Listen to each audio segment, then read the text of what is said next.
Harvest kami ngayon ng palay na kahapon po ito dito nag-aani. So ngayon ay magte-tracer na po. Yung tracer machine nakita po natin. So yun, yung iba dito harvester. So maganda ito yung palay namin, wala namang sakit, walang stem borer, walang whitehead. Hindi katulad sa iba mayroon. So mga daga inatake din.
Natapos na rin po yung ating pag-harvest ng palay ngayon.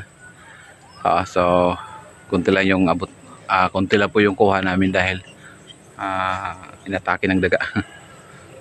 Pero okay lang, importante natapos na rin po namin yung pag-harvest ng palay at hindi po naabutan ng ulan. So maganda ngayon, shout out nga pala sa mga farmers natin dyan, sa mga palay farmers ngayon dito sa Alang-Alang Leyte ay medyo mahal po yung presyo ng palay ngayon, kaya jackpot or swerte ngayon yung mga tsamba ngayon, yung mga farmers ng palay na yung mga malaking tanim, yung malawak na tanim ay medyo kumikita talaga sila ngayon dahil yung bintahan dito ay yung bili ng mga buyer dito ay 21.50, may 22, may 20, depende lang, no? Yun talagang presyo. Pero ngayon 21.50 po yung bili dito, no? So magandang presyo na yun. Dahil siguro mahal yung bigas, mahal din po yung palay. Pero okay na yun, no? So yun lang pong share namin sa inyo sa pag-harvest ng palay. After pagkalipas ng mahigit 3 buwan ay nag-harvest na po kami ng palay dyan. Nakita po kanina dyan yung area. So yun po. So ito hindi pa na-harvest, medyo hinog na siya. Maraming salamat po sa inyong panood. At sa hindi pa nakapag-subscribe channel ko, huwag niyong kalimutan press subscribe my channel. Pindutin niyo po palagi yung notification bell para update po kayo palagi sa mga video natin. Thank you for watching po. Bye-bye sa lahat and happy farming.